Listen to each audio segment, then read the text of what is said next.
చీకటిలో నుండి వెలుగులోనికి నడిపించే సత్య జీవ మార్గం, ఇది సత్య జీవ మార్గం, సత్య జీవ మార్గం, ఇది సత్య జీవ మార్గం. మార్గం సత్యం జీవం, మార్గం సత్యం జీవం.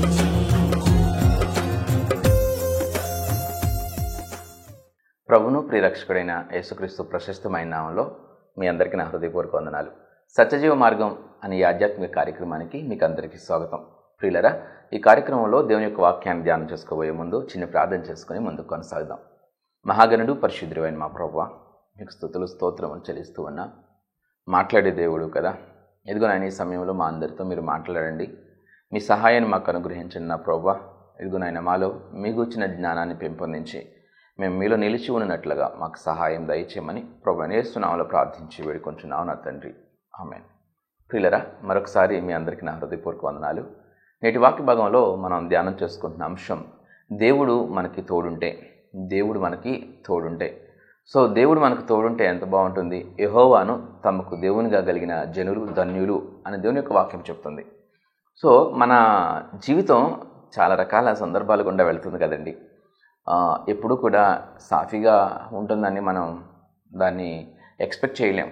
ఇలాగే ఉంటుంది నా జీవితం, ఇంతే సాఫీగా ఉంటుందని మనం భావించలేం.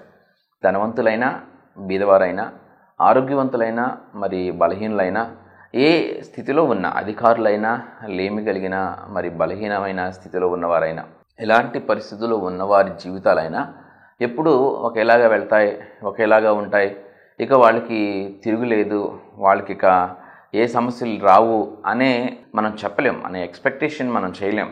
రకరకాల సందర్భాలు గుండా, రకరకాల పరిస్థితులు గుండా మానవ జీవితం వెళ్తూ ఉంటుంది. ఒక కుటుంబంలో ఒక వ్యక్తికి రకరకాల పరిస్థితులు వస్తూ ఉంటాయి, రకరకాల అవసరతలు ఏర్పడుతూ ఉంటాయి. ఆ కుటుంబంలో ఎవరో ఒకళ్ళు మరి హెల్ప్ చేస్తూ ఉంటారు, ఎవరో ఒకరు వారికి ఆ సమస్యకి పరిష్కారం చూపిస్తారు, పరిష్కారంగా నిలవుతారు. ఒక్కొక్కసారి వాళ్ళు అండగా ఉంటారు, ఆలోచన చెప్తూ ఉంటారు. చూడండి, భార్యకి సమస్య వస్తే భర్త నిలబడతా ఉంటాడు, భర్తకు సమస్య వస్తే భార్య నిలబడతా ఉంటుంది, బిడ్డలకి సమస్యలు వస్తే తల్లిదండ్రులు నిలబడతారు, తల్లిదండ్రులకు సమస్యలు వస్తే బిడ్డలు నిలబడతారు. ఇలాగూ ఎవరైనా మనకి తోడుండే వాళ్ళు ఉంటే, ఎవరైనా మన సమస్యను పరిష్కరించగలిగే వాళ్ళు ఉంటే, ఎవరైనా మనకు సహాయం చేయగలిగిన వారు ఉంటే మనం ఎంతో ధైర్యంగా ఉంటాం. ఆ ధైర్యం వేరు కదా, ఖచ్చితంగా చాలా హ్యాపీగా ఉంటాం. ఇదిగో నాకు ఏదైనా సమస్య వస్తే నా భర్త చూసుకుంటాడు, నా భార్య చూసుకుంటుంది అనే ఒక భరోసా మనకి ఉంటుంది. అలా ఉండాలి కూడా. అయితే మరి మనుషులు తోడున్న, మనుషులు మరి చేయాలనుకున్నా కూడా చేయలేనివి చాలా ఉంటాయని అందరికీ తెలుసు. చాలా చాలా సందర్భాల్లో మనుషులు సహాయం చేయలేనివి ఉంటాయి. అయితే మనకి ఆ మనిషిలాగా, ఆ భర్తలాగా, ఆ భార్యలాగా, ఆ తల్లిలాగా, ఆ తండ్రిలాగా, ఆ బిడ్డలాగా, ఆ సహోదరునిలాగా మనకి సహాయం చేసే, తోడుండే, మన సమస్యను పరిష్కరించగలిగే ఒక అచంచలమైన శక్తి కలిగిన వ్యక్తి మనకు తోడుంటే ఎంత బాగుంటుందో ఆలోచన చేయండి. అది దేవుడు మనకు తోడుంటాం అంటే అంత అద్భుతంగా ఉంటుంది. యెహోవాను వారికి దేవునిగా కలిగిన జనులు ధన్యులు. మనం దేవుణ్ణి మనం కలిగి ఉండాల్సిన అవసరం ఉంది. దేవుడు మన ఇంట్లో ఉండాలి, దేవుడు మన హృదయంలో ఉండాలి, దేవుడు మన జీవితంలో ఉండాలి. అలాంటి ఆశ, తృష్ణ మనకు ఉండాల్సిన అవసరం ఉంది. ఎందుకంటే ఆయన అద్భుతాలు చేయగలిగిన వాడు, ఆయన ఆశ్చర్యమైన కార్యాలు చేయగలిగిన వాడు. మత్తయి సువార్త 8వ అధ్యాయం 23వ వచనం. మత్తయి సువార్త 8వ అధ్యాయం 23వ వచనం. ఆయన దోణి ఎక్కినప్పుడు ఆయన శిష్యులు ఆయన వెంట వెళ్ళిరి. అంతటా సముద్రం మీద తుఫాను లేచినందున ఆ దోణి అలల చేత కప్పబడిన. అప్పుడు ఆయన నిద్రించుచుండగా వారు ఆయన యొద్దకు వచ్చి, ప్రభువా, నశించిపోచున్నాం, మమ్మల్ని రక్షించుమని చెప్పి ఆయనను లేపిరి. అందుకు ఆయన, అల్ప విశ్వాసులారా, ఎందుకు భయపడుచున్నారని వారితో చెప్పి లేచి గాలిని సముద్రమును గద్దింపగా మిక్కిలి నిమ్మలమాయెను. ఆ మనుషులు ఆశ్చర్యపడి, ఈయన ఎట్టివాడో, ఈయనకు గాలియు సముద్రమును లోబడుచున్నవని చెప్పుకొండ్రి. చూడండి, ఆ శిష్యులు వెళుతున్న నావలో, ఆ పడవలో యేసు ప్రభువు ఉన్నారు. ఆ పడవ మీద తుఫాను కొట్టింది, అలల చేత అది చాలా భయంకరమైన పరిస్థితుల్లో ఆ పడవ ఉంది. ఆ దోణిని మనం తలుచుకుంటే అది చాలా భయానకమైన పరిస్థితుల్లో ఉంది. మీరు ఊహించుకోండి, మీరు ఒక దోణిలోనో ఒక పడవలోనో ఉన్నారు, సముద్రంలో వెళుతున్నారు. బాగా భయంకరమైన అలలతో ఆ పడవ ఎగసి పడుతుంది. మరి అది ఎటు ఒరిగిపోద్దో, ఎటు మునిగిపోద్దో, ఏ నీళ్లు వచ్చి ఆ పడవను ముంచేస్తాయో తెలియని భయంకరమైన పరిస్థితి.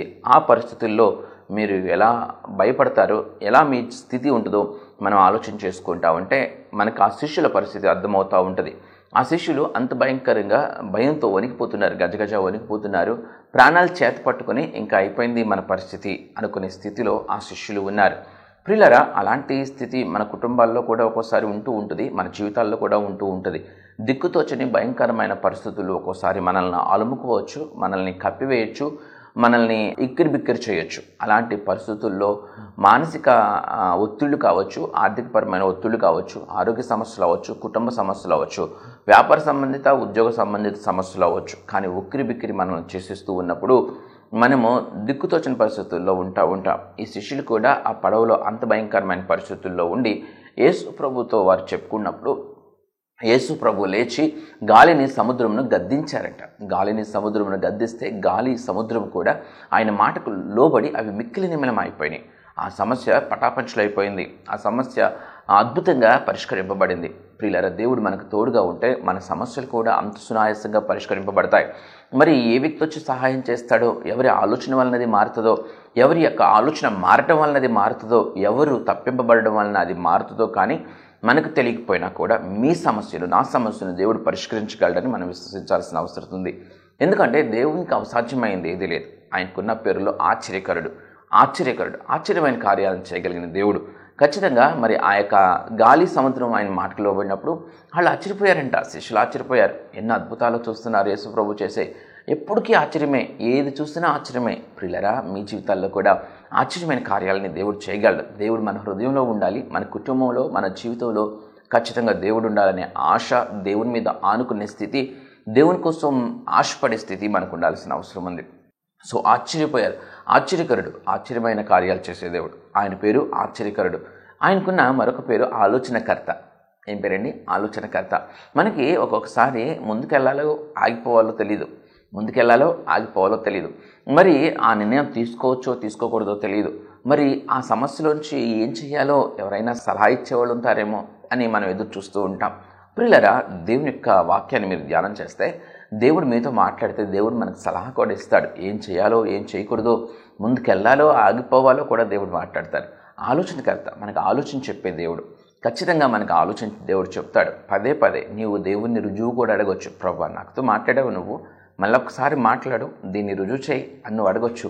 దేవుని దగ్గర నువ్వు రుజువు అడగొచ్చు. దేవుని దగ్గర 2 మార్లు కన్ఫర్మేషన్ అడగొచ్చు. దేవుని దగ్గర మోకరించి నువ్వు ఎదుటి ఒక మనిషితో మాట్లాడుతున్నట్లుగా నీ తల్లితో, నీ తండ్రితో, నీ అన్నతో, నీ తమ్మునితో, నీ యొక్క భర్తతో, నీ భార్యతో నువ్వు మాట్లాడుతున్నట్టుగా దేవునితో నువ్వు మాట్లాడి దేవుణ్ణి నువ్వు మాట్లాడుతున్నావు అని విశ్వసించినట్లయితే నువ్వు దేవుని నుంచి జవాబును పొందుకుంటావు. సో దేవుని నుంచి కన్ఫర్మేషన్ కూడా పొందుకుంటావు. ఆలోచనకర్త, దేవుడిచ్చిన ఆలోచన ప్రకారం మనం నడుచుకుంటే మనకు నెమ్మది కాదా, మనకు స్వస్థత కాదా, మనకు అద్భుతం కాదా, మనకు మేలు కాదా? ఖచ్చితంగా ఆలోచనకర్త. ఆయన ఆలోచన చెప్తాడు, సలహా చెప్తాడు.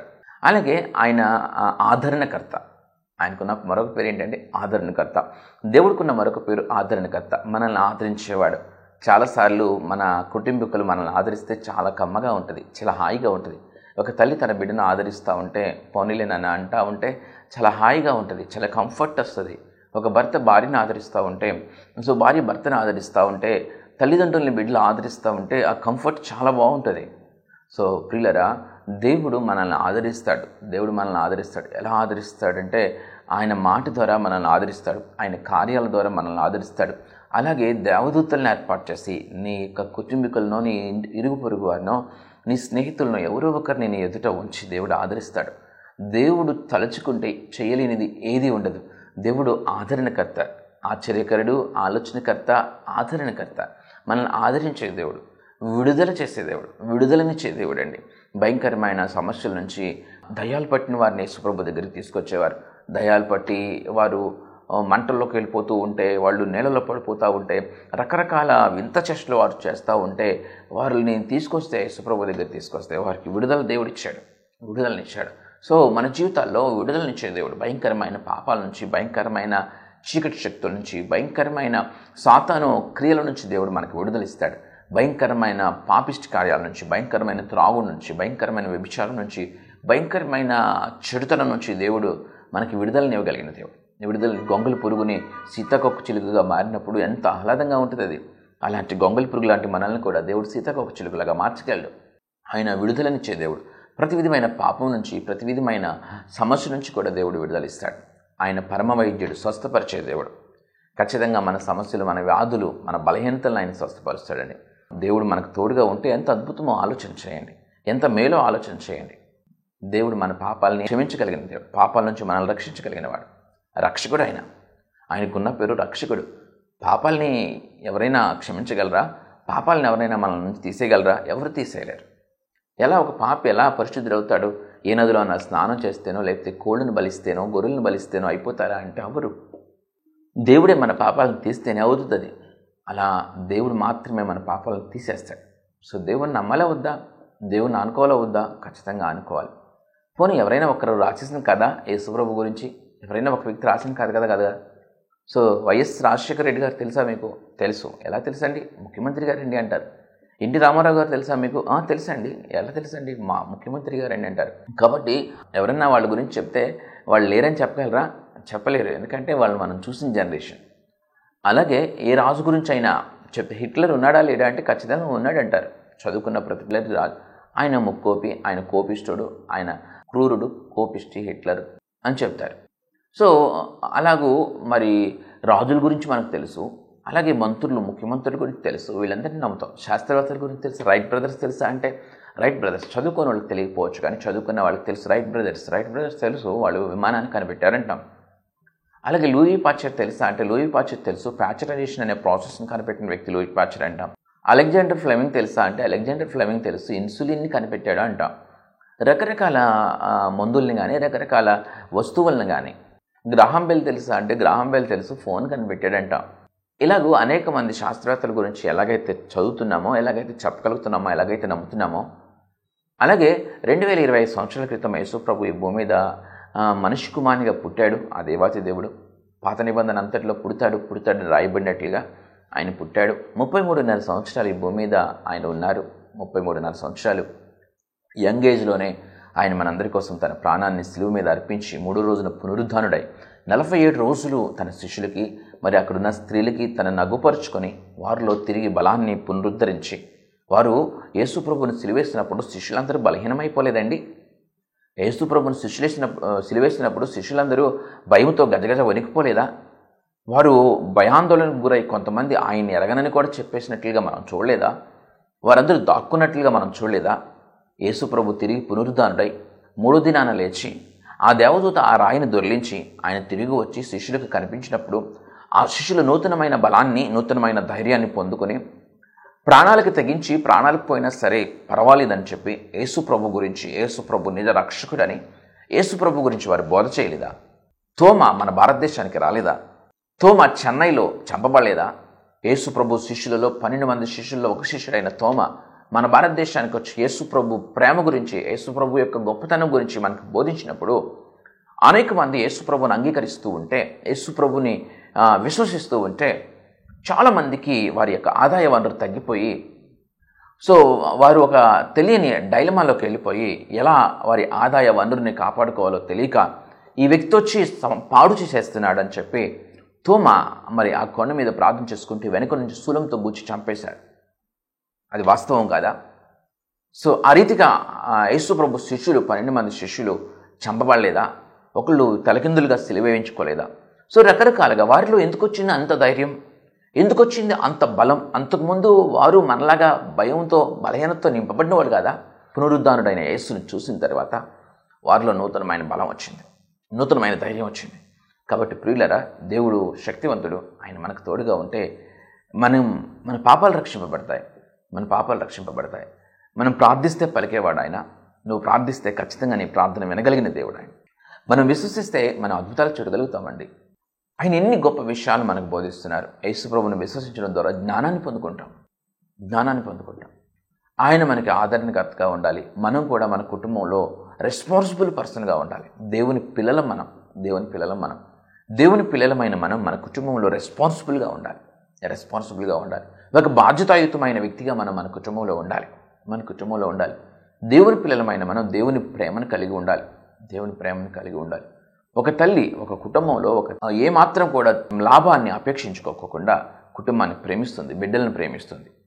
అదే రీతిగా కుటుంబంలో ఉన్న ప్రతి వ్యక్తి కూడా రెస్పాన్సిబుల్గా, బాధ్యతగా ఉండాలి. నాకేంటి లాభం, నాకేంటి ఉపయోగం అని మనం చూసుకోవాల్సిన అవసరం లేదు. మనం మన కుటుంబాన్ని ప్రేమించేటప్పుడు మనం తిరిగి ప్రేమను ఆశించకుండా ప్రేమిస్తే ఏ సమస్యలు రావు. చాలామంది నాకేంటి లాభం అని ఆశిస్తారు. ఏమంటే ఎవరు నన్ను ప్రేమించినా ప్రేమించకపోయినా పర్వాలేదు, కనీసం నా భర్త నన్ను ప్రేమించకపోతే ఇంకేంటి నేను బ్రతికేది, ఇంకెందుకు నేను ఈ కుటుంబంలో ఉండాలి, కనీసం నా భర్త నా మాట వినకపోతే ఇంకెందుకు నేను ఈ కుటుంబంలో ఉండాలి అని చాలా డిప్రెషన్కి లోనవుతూ ఉంటారు. ప్రియులారా, దేవుని యొక్క జ్ఞానాన్ని పొందుకుని మీరు దేవుణ్ణి కలిగి జీవించండి. సో ఒకటి గుర్తుంచుకోండి, మనం తిరిగి ప్రేమను ఆశించకుండా మన కుటుంబాన్ని మనం ప్రేమిస్తే ఖచ్చితంగా మన కుటుంబం మనల్ని ప్రేమించే రోజు దేవుడిస్తాడు. మనం తిరిగి ప్రేమను ఆశిస్తున్నాం, తిరిగి గుర్తింపును ఆశిస్తున్నాం, తిరిగి వారి నుంచి రెస్పాన్స్ ఆశిస్తున్నాం, ఆశించే ప్రేమిస్తాం. రెస్పాన్స్ అది రాకపోతే, వారి నుంచి తిరిగి ఆ ప్రేమ రాకపోతే మనం కూడా ప్రేమించలేం, మనం కూడా వాళ్ళ కోసం బ్రతకలేమనే స్థితిలో ఉంటాం. మనం జంతువులం కాదు కదా. సో మనం మనుషులం, దేవుని పోలికలో ఉన్నాం. దేవుని పోలికలో ఉన్న వారు ఎవరైనా ఉన్నారంటే మనుషులే. మనం దేవుని పోలికలో ఉన్నాం, దేవుని ప్రేమను కలిగి ఉండాలి. మన కుటుంబాన్ని ఏమాత్రం కూడా తిరిగి ప్రతిఫలం ఆశించుకోకుండా ప్రేమించాలి. నీ భార్యని తిరిగి ప్రతిఫలం ఆశించుకోకుండా, నీ భార్య నిన్ను తిరిగి ప్రేమిస్తుందా లేదా, నో మ్యాటర్, దాని గురించిన ఆలోచన వద్దు, అసలు ఆశ వద్దు. నువ్వు ప్రేమించు, నువ్వు దేవుని నీతిని నెరవేర్చు, నీ తల్లిదండ్రులు నువ్వు ప్రేమించు, నీ బిడ్డలు నువ్వు ప్రేమించు. నీ బిడ్డలు తిరిగి నిన్ను ప్రేమిస్తున్నారా, ప్రేమించకపోయినా పర్వాలేదు, నీ బిడ్డలు నీ ప్రేమను గుర్తించకపోయినా పర్వాలేదు, నువ్వు ప్రేమించు. ఖచ్చితంగా మనం ప్రేమించే వారంగా మనం ఉండాల్సిన అవసరం ఉంది. దేవుడు మనల్ని ప్రేమించాడు కాబట్టి మనం మన కుటుంబాన్ని ప్రేమించాల్సిన అవసరం. తిరిగి ప్రేమించటం లేదు, తిరిగి గౌరవించటం లేదు, పట్టించుకోవటం లేదు, ఇవన్నీ వదిలేద్దాం. మనం ప్రేమిద్దాం, మనం రెస్పాన్సిబుల్గా ఉందాం, మన కుటుంబంలో మనం రెస్పాన్సిబుల్గా సంతృప్తి కలిగి జీవిద్దాం. మనం కలిగి ఉన్న దాంట్లో సంతృప్తి కలిగి జీవిద్దాం. సంతృప్తి లేకపోవడం వల్లనే చాలామంది జీవితాల్లో సమస్యలు వస్తూ ఉంటాయి. సంతృప్తి, దేవుడు మనకిచ్చిన దాన్ని బట్టి సంతృప్తి, మీకు ఇచ్చిన భర్తను బట్టి మీరు సంతృప్తి కలిగి ఉండండి, దేవుని స్తుతించండి. దేవుడు మీ కుటుంబంలో మేలు చేయగలిగిన వాడు. మీకు ఇచ్చిన భార్యను బట్టి మీరు సంతృప్తి కలిగి ఉండండి. సో నా భార్య మంచిది కాదు, నా భర్త మంచోడు కాదు, నా భార్య అందంగా లేదు, నా భర్త అందంగా లేడు, నా భార్య డబ్బు ఉన్నది కాదు, నా భర్త డబ్బు ఉన్నవాడు కాదు, పెద్ద ఉద్యోగం లేదు, నా భర్త నాది. ఒక స్త్రీ అంట ఒక సేవకునితో చెప్పుకుంటుంది, అమ్మ 2.5 లక్షల జీతం కదా, హ్యాపీగా ఉంటున్నారు కదా, ఇంకేమీ లోటు అంటే, ఇంకేంటి లోటు ఏంటండి, భర్త 2 రోజులు ఉంటే 2 రోజులు ఉండడు ఇంట్లో, అసలు ఇంకెందుకు నాకు ఈ 2.5 లక్షల జీతం, నాకెందుకు, నా జీవితంలో అసలు సంతోషమే లేదు, నా జీవితంలో అసలు ఆనందమే లేదు, అసలు ఏంటో ఏమవుతుందో నాకు అర్థం అవ్వట్లేదు, నా జీవితం అంతా కష్టాలే అని చెప్పిందంట. మరొక స్త్రీ, ఎందుకండి మా ఆయన ఎప్పుడు ఇంట్లోనే పడుంటున్నాడు, ఎప్పుడు ఇంట్లో పడుంటున్నాడు, చాలా డబ్బు ఉంది కానీ వాళ్ళ నాన్న ఇచ్చిన డబ్బు ఉంది, ఆ పెద్దలు ఇచ్చిన డబ్బుతో తిని పడుకోవడమేనా, ఏదైనా చేసుకోవాలి కదా, వెళ్ళిపోయి ఏదైనా చేసుకోవాలి కానీ ఇంటనే ఉంటే అలా భర్త బయటికి వెళ్ళి చేసుకోవాలి కానీ అని ఆవిడ సంతృప్తి లేకోకుండా, ఆవిడికి డబ్బు ఉంది, ఈవిడికి డబ్బు ఉంది. మరి రకరకాల సమస్యల్ని చూస్తున్నాం కానీ ఉన్నదాన్ని మనం చూడలేదు. ఉన్నదాన్ని చూడండి, పాజిటివ్ మైండ్తో ఉండండి, మీకు కలిగిన వాటిని, దేవుడు ఇచ్చిన వాటిని బట్టి సంతృప్తి కలిగి ఉండండి, దేవుని స్తుతించండి. అంతేగాని లేని వాటిని తలుచుకొని, లేని వాటి గురించి ఆలోచించి ఒక భ్రమలోనే, ఒక ట్రాన్స్లో బ్రతుకుతూ, ఎక్కడ జీవితంలో ఎవరికి లేని సమస్యలన్నీ మీకే ఉన్నట్టు, మీ కుటుంబంలోనే, మీ జీవితంలోనే అన్ని సమస్యలు ఉన్నట్టు ఎందుకు చింతపడతారు, ఎందుకు అంత బెంబెలెత్తిపోతారు? మనిషి అన్నాక సమస్యలు ఉంటాయి, మనిషి అన్నాక లోటుపాట్లు ఉంటాయి. కానీ మీకు కలిగి ఉన్న పాజిటివ్స్ని మీరు చూసినప్పుడు, దేవుడు మీకు ఇచ్చిన వాటిని చూసినప్పుడు, మరి అవి చాలామందికి లేవు కదా. ఆలోచించండి, మీ చుట్టుపక్కల చాలామంది జీవితాలు మీరు చూస్తున్నప్పుడు, మీరు కలిగి ఉన్నవి, దేవుడు మీకు ఇచ్చిన వాటిని వారు కలిగి లేరు. అలాంటి పరిస్థితుల్లో వారు ఉంటూ ఉన్నారు, అయినా వారు ఆనందంగా ఉంటున్నారు.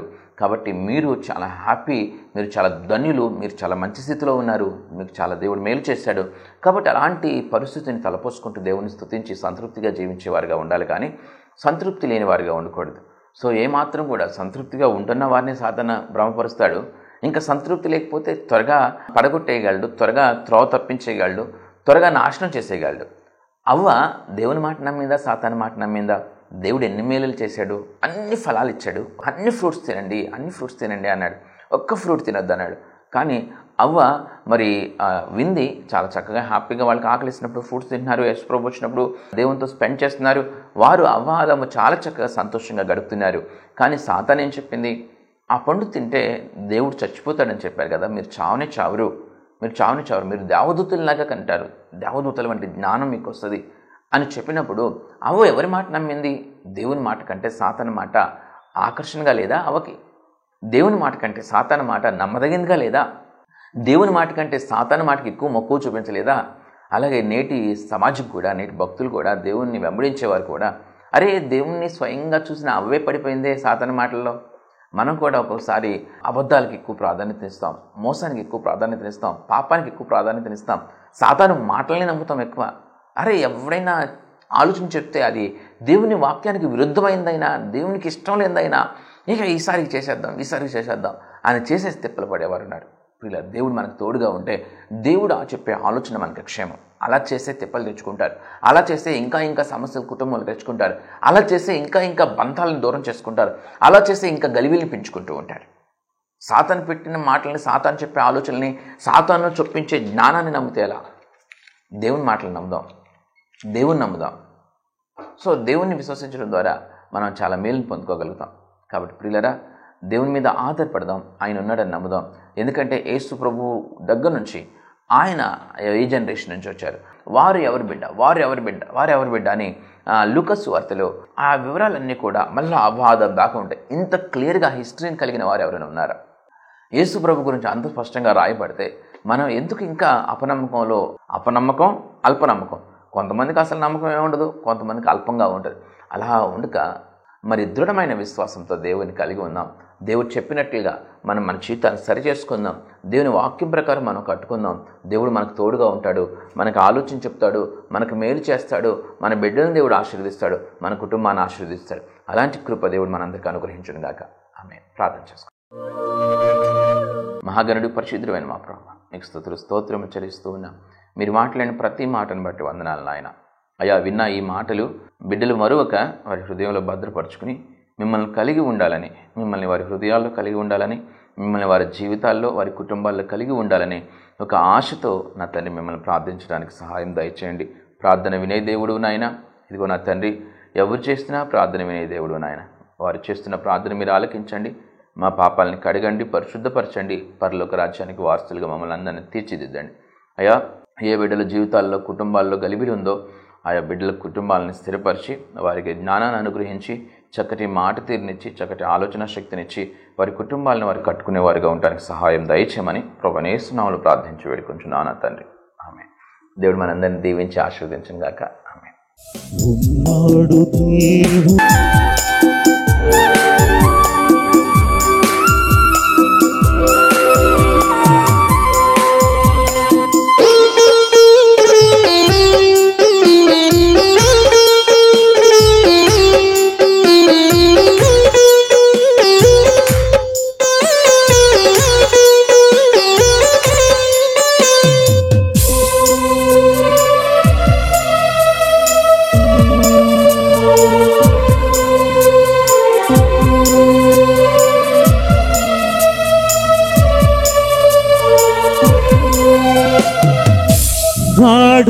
గాఢాంధకారములో సంచరించిన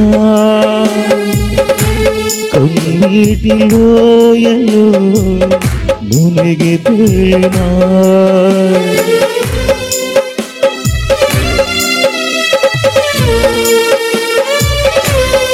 ఛానళ్ళన్నీ జోసెఫ్ సుశీల్ అనే యూట్యూబ్ ఛానల్లో అప్లోడ్ చేయబడుతున్నాయి. కాబట్టి ఖచ్చితంగా యూట్యూబ్ ఛానల్ని సందర్శించండి. యూట్యూబ్ ఛానల్లో జోసెఫ్ సుశీల్ అని మీరు టైప్ చేస్తే ఆ ఛానల్ వస్తుంది. మరి ఇతర వర్తమానాలను కూడా ఖచ్చితంగా వినండి. అలాగే ఈ వర్తమానాలు ప్రొఫెషన్ టెలివిజన్లో ప్రతి ఆదివారం ఉదయం 7:30కి, సాయంత్రం 7:30కి ప్రసారం అవుతూ ఉన్నాయి. ఖచ్చితంగా వాటిని కూడా వీక్షించమని మీకు మనవి చేస్తూ ఉన్నాను. దేవుడి ప్రకటన దీవించును గాక. ఆమేన్. ప్రియమైన సహోదరి సహోదరులారా, మీకు నా హృదయపూర్వక వందనాలు తెలియచేస్తున్నాను. మీ ఆత్మీయ జీవితం ఎలా ఉంది? ఈ జీవన పయనంలో ఎదురయ్యే శోధనలలో విజయం పొందుకుంటున్నారా? మంచిది. మనం శోధనలను సహించి విజయం పొందటం ద్వారా మన పరలోకపు తండ్రి ఎంతో సంతోషిస్తారు. ప్రార్థనకు, వాక్య ధ్యానానికి, పాటలతో ప్రభువును స్తుతించటానికి నీవు ఖచ్చితంగా ప్రతిరోజు సమయం కేటాయించాలి. అప్పుడే నీవు లోకంలో ఉంటూనే నిష్కలంకంగా జీవించగలవు. చెట్టు మంచిదైతే విత్తు మంచిదవుతుంది. యథా రాజా తదా ప్రజ. మంచి కాపరిని కలిగిన మందలు ధన్యమైనవి. చిన్న కుటుంబం చింతలు లేని కుటుంబం. పెద్ద సంఘం కావాలి అని కాదు, మంచి సంఘం కావాలి అనుకోవాలి.